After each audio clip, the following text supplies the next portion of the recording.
ओम श्री गणेशाय नमः। भक्तगणों राधे राधे। ओम नमो नारायण। जय श्री राधे कृष्णा। भक्तगणों, आज मैं विजय गोस्वामी दशनाम भृगु साधना यूट्यूब चैनल के माध्यम से सभी दर्शकों का, भक्तगणों का श्री राधा अष्टमी पर्व पर बहुत विशेष हार्दिक स्वागत और शुभकामनाएं। आप लोग श्री राधा जी की, राधा रानी जी की, बरसाने वाली राधा जी की, राधा रानी जी की आप लोगों पर भक्तगणों की कृपा हो। उनकी कृपा दृष्टि के आप सुपात्र बने, आपके जीवन के मंगल काम बने, आपका शुभ हो, आपका कल्याण हो। आपके ऊपर में जो जीवन में बाधा आ रही हैं, आपके बच्चों में, आपके परिवार में, आपके किसी भी कार्य में, माँ राधा रानी जी की आपके ऊपर में कृपा होनी चाहिए। राज राजेश्वरी आपको राज पद दें, उसके लिए आज आपको थोड़ा सा ये वीडियो मैं दर्शकों के लिए प्रेषित कर रहा हूँ। आप लोग भक्तगणों इसको ध्यानपूर्वक इस ज्ञान गंगा में आप लोग गोता लगाकर और लाभ लीजिए, स्नान करिए ज्ञान गंगा के अंदर में और लाभ लें। आप इसको कहीं आगे भी आप इसको बढ़ा सकते हैं अगर आपको अच्छा लगे तो। चलिए भक्तगणों, थोड़ा बात करते हैं राधा रानी जी के विषय में। राधा रानी जी का जो प्रकाट्य हुआ है, भक्तगणों में कई बार आप लोगों को बता चुका हूं, भगवान का, शक्ति का जन्म नहीं होता है। इसी तरह से जो हमारी राधा रानी जी हैं, जो राज राजेश्वरी जी हैं, जो राधा रानी जी हैं, जो कृष्ण भगवान जी की आत्मा हैं, वो जो किशोरी जी हैं, जो वृक्षभान किशोरी जी हैं, वो भक्तगणों प्रकाट्य हुआ है। और प्रकाट्य भी किस प्रकार से हुआ है? उनका श्री कृष्ण भगवान जी के वामा अंग से उनका प्रादुर्भाव हुआ है। और कृष्ण भगवान जी का ने जो प्रादुर्भाव ये हुआ है, ये क्यों हुआ है? ये राज राजेश्वरी माँ का जो प्रकाट्य हुआ है, उस धराधाम पर राधा रानी जी का जो प्रादुर्भाव हुआ है, जो प्रकाट्य हुआ है, वो इसलिए हुआ है क्योंकि गोलोक में राधा रानी जी के साथ में कृष्ण भगवान जी रास और महारास कर सकें, इसलिए राधा रानी जी का प्रकाट्य हुआ है, प्रादुर्भाव हुआ है। आइए थोड़ा विशेष वार्ता करते हैं इनके बारे में। कृष्ण भगवान जी को अनेक प्रकार से सखी भाव बहुत ही अति प्रिय है, इसलिए कृष्ण भगवान जी की 8 सखियां भी उसी शक्ति से उत्पन्न हुई हैं। एक विशेष बात और भक्तगणों कि इनको गोलोक बहुत पसंद है। जहां गो शब्द लगता है वहां इनको बहुत अधिक पसंद है। गोलोक, गो का तात्पर्य गो लोक, गोवर्धन, गो और गोवर्धन, और इसके अतिरिक्त में गोविंद, गोविंदा, और ये जो चीजें हैं इनको बहुत अधिक प्रिय हैं। और राधा जो है, श्री राधा जी, हमारी जो राधा जी हैं, जो किशोरी जी हैं, वो कृष्ण भगवान जी का आत्मा है।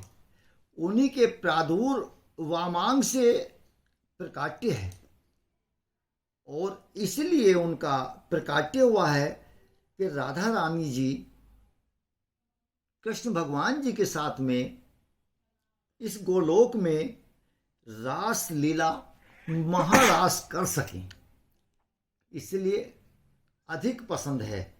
यूं इनका प्रकाट्य हुआ है, इसीलिए राधा जी का प्रकाट्य बहुत विशेष रूप से हुआ है। और एक बात और बड़ी विशेष, श्री कृष्ण भगवान जी को, नारायण को, उस प्रभु को पूर्ण रूप से सुख प्रदान कराने हेतु राधा जी का अवतरण हुआ है, प्रकाट्य हुआ है। राधा जी की ये संतुष्टि है कि मैं उनके किस प्रकार से कुछ काम आ सकूं, उनको पूर्ण रूप से कैसे सुख दे सकूं, तो उनको पूर्ण रूप से महासुख की प्राप्ति कराने हेतु राधा रानी जी का, किशोरी जी का, वृक्षभान किशोरी जी का प्रकाट्य हुआ है और उस धराधाम को उन्होंने पावन किया है। अच्छा, वैसे तो सभी लोग जो राधा रानी जी का एक आम बात है, जो जन्म स्थल मानते हैं वो मानते हैं अपने इस धाम को, जो बरसाने को मानते हैं। बरसाना में कृपा बरसती रहती है उनकी। परंतु भक्तगणों, राधा रानी जी का जो अवतरण है, जहां उनका जन्म माना जाए, हम लोग तो सांसारिक लोग जन्म ही मानते हैं, लेकिन जन्म नहीं होता है, ये मैं कई बार बता चुका हूं। जो शक्तियां हैं, जो भगवान हैं, वो जन्म नहीं लेते हैं। उनका प्रादुर्भाव होता है, वो प्रकटीकरण होता है, प्रकट होती हैं। तो माँ का जो जन्म हुआ है, विशेषकर ये मथुरा के रावल गांव में इनका वृक्षभान जी के यहाँ पर जन्म हुआ है। वृक्षभान जी का जो पैतृक गांव है, जो पैतृक स्थान है, वो रावल गांव है। अच्छा, अब एक विशेष बात कि वहां से ये आ गए बरसाने में।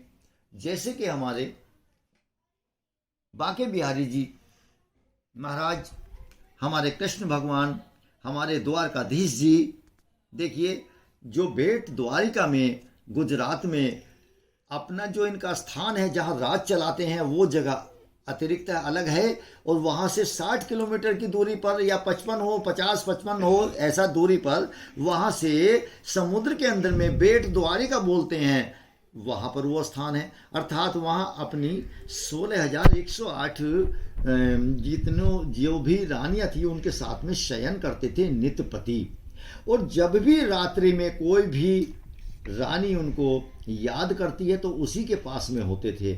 और दिन में, प्रातः में जो राजकाज चलाते थे, वो समुद्र के किनारे पर जो है, गोदावरी नदी के तट पर अपना, जहाँ पर आज भी द्वारकाधीश जी विराजमान हैं, वहाँ पर, जहाँ की चारों धाम हैं। और इसके अतिरिक्त में जिसका दक्षिण का द्वार मोक्ष धाम है, और उत्तर का जो धाम है वो स्वर्ग धाम है, आज भी बना है। उसमें जिंदा स्वरूप में, जीवित स्वरूप में, अंदर में उसका दर्शन कर सकते हैं, और उसके अंदर में आप जा सकते हैं। ये हम आप लोगों को अपना स्वयं का अनुभव बता रहे हैं। हम भी उसके अंदर में, मैं तो 2-2, 3-3 बार उसके अंदर में मैंने उसका प्रवेश किया है, दोनों ही द्वारों से। बड़ा भगवान की कृपा रही, आनंद रहा। बांके बिहारी की, द्वारकाधीश महाराज का बहुत ही उनकी कृपा दृष्टि का हम लोगों ने आनंदित प्राप्त किया है। और उनका वहाँ पर हमने प्रसाद और चरणामृत, पंचामृत का भोग भी हमने प्राप्त किया है, और भोजन प्रसादी को भी ग्रहण किया है, आनंदित हैं। आइए भक्तों, थोड़ा सा विशेष बात कि ये राधा अष्टमी पर्व पर आप लोग, जैसे कृष्ण महाजन्माष्टमी आप लोगों ने मनाई, उसी प्रकार से आप राधा अष्टमी पर्व को भी मनाइए। आप इसका भी व्रत रखिए, व्रत पारायण करिए आप।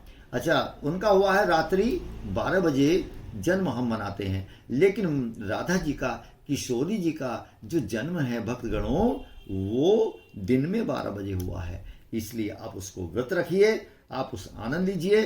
और गाय के, अगर आपको गाय मिल जाती है, कोई कपिला गाय मिल जाती है, तो कपिला गाय के आप दुग्ध से और दही से मिश्री मिलाकर, और उसमें किशमिश मिला लीजिए, और उसमें द्राक्षा मिला लीजिए, और उसको आप माँ को भोग लगाइए। कुछ फलों का भोग लगाइए, पंचामृत का भोग लगाइए। इस प्रकार के करने से हमारी राधा रानी जी अति प्रसन्न होती हैं, राज राजेश्वरी राजपद देती हैं, और वृक्ष वाहन किशोरी जी जीवन को आगे चलाती हैं। इसका आनंद लीजिए, आप लाभ लीजिए, और उसको भक्तगणों माँ राधा रानी जी के नाम के संग में आप उनका नाम का उस दिन उसमें पूर्ण रूप से विलयीकरण करें, राधा नाम संग का कीर्तन करें, राधा राधे का आप जो है जप करें, हर किसी को राधे राधे बोलिए, और उसकी कृपा दृष्टि के आप पात्र बनिए। ओम नमो भगवते वासुदेवाय नमः। श्री राधे राधे। ओम नमो नारायण। जय श्री राधे। राधे राधे भक्तगणों।